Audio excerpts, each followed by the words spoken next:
थारा देणार नाही. हो नमस्कार. नांदेड गावचे उपसरपंच आहेत, माजी उपसरपंच. तुमच्या गावच्या हद्दीमध्ये जर अशा प्रकारे काही घडत असेल, तुमच्या निदर्शनामध्ये का आलं नाही आणि तुम्ही त्यांना पंचायतीचा ना हरकत दाखला दिला होता?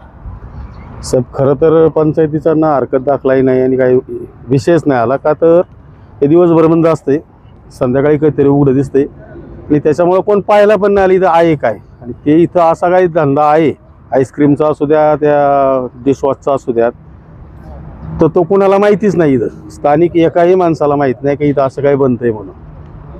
त्याच्यामुळे काही विषयच नव्हता, कोणाला माहितीच नाही की इथं बनतंय. ना त्यांच्याकडे परवानगी आहे, ग्रामपंचायतला काय माहिती आहे, ना स्थानिकांना कोणाला काय माहिती आहे. ज्यावेळेस पोलीस इथं आले, अधिकारी आले, सूरज वासगे आले, तेव्हा तुम्ही होते? आम्ही त्यांच्यानंतर आलो. काय तुम्ही आल्यानंतर तुम्ही काय पाहिलं ते सगळं अस्ताव्यस्त पडलेलं होतं. सगळे इथं भरपूर बॅरल होते, कॅन होते, सगळे केमिकल होते. तिकडच्या बाजूला, पुढच्या बाजूला त्याचा आईस्क्रीमचा तो डीप फ्रीज होता. पलीकडच्या साईडला एक आईस्क्रीम बनवायचं ते हे करायचं मशीन होतं आणि त्याच्या पलीकडे 1-2 डीप फ्रीज होते, त्याच्यात आईस्क्रीम होत्या सगळ्या. आणि सगळं अस्ताव्यस्त होतं. केमिकल हे सगळ्या ठिकाणी केमिकल होते आणि सगळीकडेच आईस्क्रीम पण सगळीकडेच आहे. तुमची मागणी काय? आमची मागणी ते आता काय चुकीचं आम्ही म्हणू शकत नाही, आम्हाला काय त्यातलं काही कळत नाही, पण ते दिसतं शनी जे दिसतंय ते चुकीचं दिसतं होतं. दोषी असेल तर कारवाई, दोषी असेल तर 101% कारवाई व्हावी. एफडीने जे त्यांना लायसन दिलं, तिथं ना बोर्ड ना काय, बोर्ड पाहताय, हा तुम्ही पाहताय ते परवाना सुद्धा काही मॅनेज करून दिला का काय माहित आता. तसंच असावं कदाचित, कारण इथं ना बोर्ड, आईस्क्रीम बनतीये तर त्याचा बोर्ड पाहिजे, इथं काहीच नाहीये. इथं आमच्या माहितीनुसार इथं सिमेंटचं दुकान होतं, त्याच्यानंतर हे रात्रीचं चालतंय दुकान ते माहित नाही. हे सुधीर शहाजी बोर, ते आमचे 14 नंबरचे, पण ते तिकडे गुंजाळवाडीला राहतात. तुम्ही इथं आलेला आहात, काय तुमची मागणी असेल, तुम्ही काय सांगाल?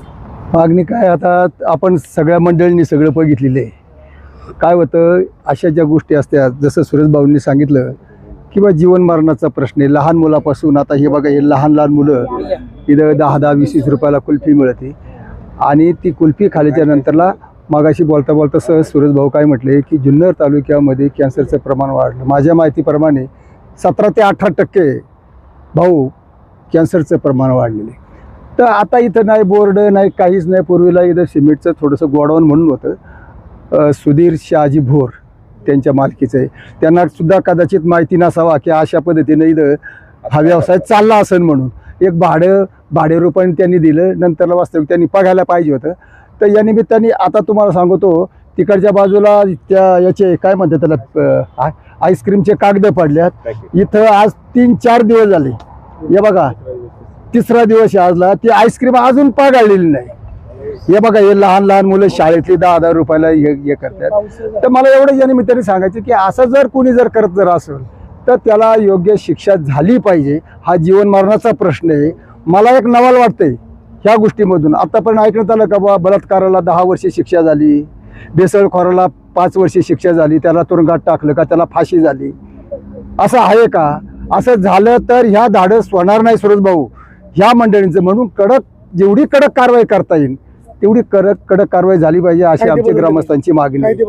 हा, आणि दुसरं असं की आता इथं आमच्या कांदळी गावचे माजी उपसरपंच आणि विद्यमान सदस्य बापू भोर आहेत, यांना सुद्धा माझं या दृष्टीनं सांगावं आहे की मी त्या दिवशी पण सांगितलं होतं की आपल्या ग्रामपंचायतमधून, आपल्या परिसरामध्ये जे काही धंदे पाणी छोटे मोठे असतील तर थोडीशी त्या निमित्ताने आपल्या ग्रामपंचायतीमार्फत एखादा कर्मचारी पाठवून नेमकी काय परिस्थिती ही सुद्धा बापू मी आपल्याला या ठिकाणी सांगू इच्छितो की भविष्य काळामध्ये अशा प्रकारचे जर घटना जर घडत राहिल्या तर पुढची पिढी बर्बाद झाल्याशिवाय राहणार. दुसरं एक महत्त्वाचं कारण तुम्हाला सांगतो भाऊ, नपुसंकता येते हा सर्वे ह्या भेसळमध्ये जर जे जास्त प्रमाण जर हे जर राहिलं टिकलं तर या तरुण पिढीला नपुसंकता आल्याशिवाय राहणार नाही, अशा प्रकारचे रिपोर्ट आहेत. आणि म्हणून याच्यावरती योग्य ती कायदेशीर कारवाई व्हावी अशी आमची ग्रामस्थांची मागणी आहे. तुम्ही आल्याबद्दल धन्यवाद. याचा पाठपुरावा आपल्या मार्फत आपण करा. नेमकं जे आहे ती वस्तुस्थिती, समोरची व्यक्ती काय आमची कोणी भावबंद नाही किंवा आमची दुश्मनी नाही किंवा काय नाही, परंतु हा एक प्रत्येकाच्या जीवनाचा एक खेळ चाललाय हा, आणि हा खेळ बंद व्हावा. अनेक धंदे साहेब, कोणाच्याला आम्ही अडचणी नाही करत, नाही अजिबात नाही. उलट आम्ही चांगले धंदे करणार असेल तर त्याला आम्ही सहकार्य करतो. काही रोष नाही कोणाच्याबद्दल. ते दिसतं आणि काय पुढे जुगार मटका व्यवसाय चालू आहे का पुढे तुमच्या हद्दीमध्ये? चांगली आईस्क्रीम द्या, मावा आईस्क्रीम द्या, पण ही विषारी केमिकलची आईस्क्रीम देऊ नका.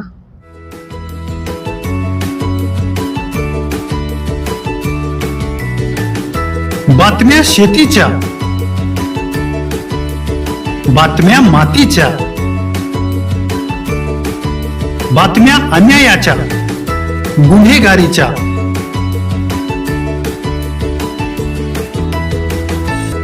राजकारणाच्या आणि समाजकारणाच्या,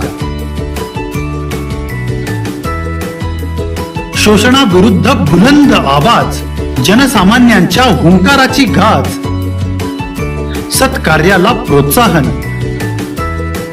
दुष्कृत्याला अनुशासन,